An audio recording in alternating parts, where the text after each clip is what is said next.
E aí, a gente costuma pensar em discussões como se fossem batalhas, né? Uma verdadeira guerra de palavras.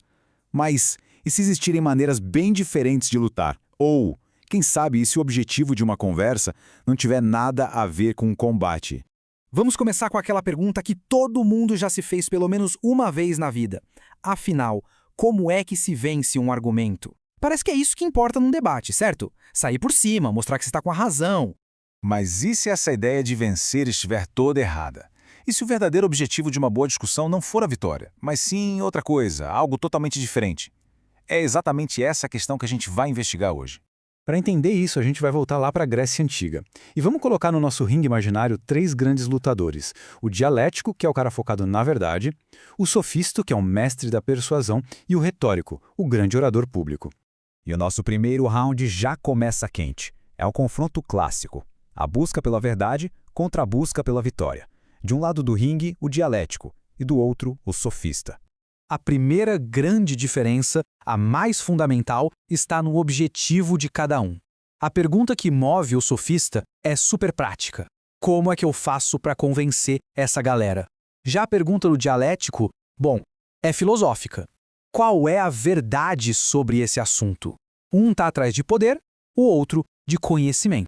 E essa diferença fica ainda maior quando a gente olha para como cada um vê a própria verdade. Para o sofista, a verdade é flexível. É aquilo que a maioria acredita. Se a opinião do povo mudar amanhã, bom, a verdade mudou junto. Já para o dialético, a coisa é bem diferente. A verdade não é criada, ela é descoberta. Ela é objetiva, universal e não depende de votação popular. As ferramentas que eles usam também não podiam ser mais distintas. O sofista não tem o menor problema em usar argumentos que só parecem bons, sabe? Cheios de falácias, apelando para a emoção, para o que está na moda. O dialético, por outro lado, é um purista. Ele só usa argumentos que são logicamente impecáveis e o único apelo dele é para a razão pura. E claro, isso muda completamente o clima da conversa. A postura do sofista é a de um adversário. A outra pessoa precisa ser derrotada para ele poder ganhar fama ou dinheiro. Já a postura do dialético é totalmente cooperativa. A pessoa com quem se está conversando não é um inimigo de jeito nenhum. É um parceiro na busca pela verdade. Olha, esse exemplo aqui é perfeito. O sofista basicamente oferece um serviço. Ele é capaz de defender qualquer lado de uma questão, não importa qual, contanto que paguem. A verdade? Irrelevante.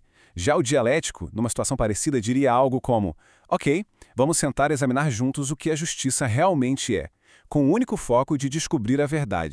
Vamos para o segundo round. Agora a gente vai comparar a dialética com a retórica.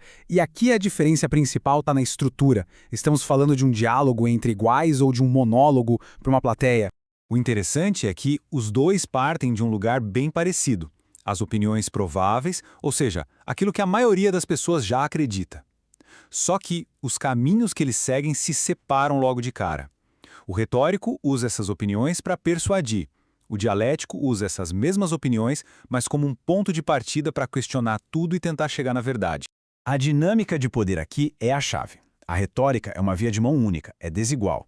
Tem um orador ativo falando para uma audiência passiva. O objetivo, convencer. A dialética não. Ela é um encontro de iguais, onde os dois lados participam ativamente da descoberta. O ambiente também muda tudo. A retórica acontece em público, num tribunal, por exemplo, onde o tempo é curtíssimo e a pressão é gigante. A dialética, por sua vez, é uma conversa particular, paciente, que pode levar o tempo que for preciso para chegar a algum lugar. O exemplo do tribunal é ótimo para ilustrar isso. O retórico, ele usa a entonação da voz, os gestos, apela para compaixão, é uma verdadeira performance. O dialético, na mesma situação, estaria numa sala privada perguntando: mas por que exatamente essa pessoa merece uma compensação? Todo dano deve ser compensado? Qual é o princípio universal por trás disso? Ok, então depois de ver esses confrontos, o que, no fim das contas, realmente define a dialética? Quais são as regras do jogo que a tornam tão especial? Os princípios são bem claros. Primeiro, rigor lógico absoluto, sem truques nem apelações.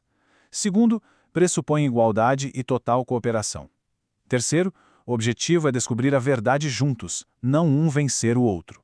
Quarto, o método não é dar respostas, é fazer as perguntas certas. E por último, o objetivo final, ele é grandioso, a busca por uma compreensão universal. Essa tal de ascensão ao absoluto é a grande meta. A ideia não é só entender um caso específico de justiça, mas sim entender a própria forma da justiça, uma verdade pura que se aplica a tudo. É um objetivo profundamente filosófico, sem dúvida. E com isso a gente chega ao nosso veredito. Depois de analisar esses 3 estilos, a escolha sobre como argumentar fica muito mais clara. E não é só uma questão de qual técnica usar, mas sim de qual é o propósito por trás da conversa. Esse resumo aqui deixa o contraste cristalino. De um lado, a sofística, buscando persuasão e vitória, com uma verdade relativa e uma relação de adversário. Do outro, a dialética, buscando a verdade e o entendimento, através da razão rigorosa e da cooperação. No final das contas, tudo se resume a essa escolha. É uma bifurcação. O sofista oferece um atalho. Vem cá, vou te ensinar os truques para vencer debates. O dialético, por outro lado, faz um convite.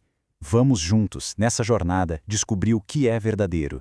Uma abordagem é uma transação. A outra é uma conexão. E fica aqui a pergunta para reflexão. Na próxima vez que uma discussão surgir, qual vai ser a abordagem? Vai ser encarada como uma batalha a ser vencida? Uma performance para uma plateia?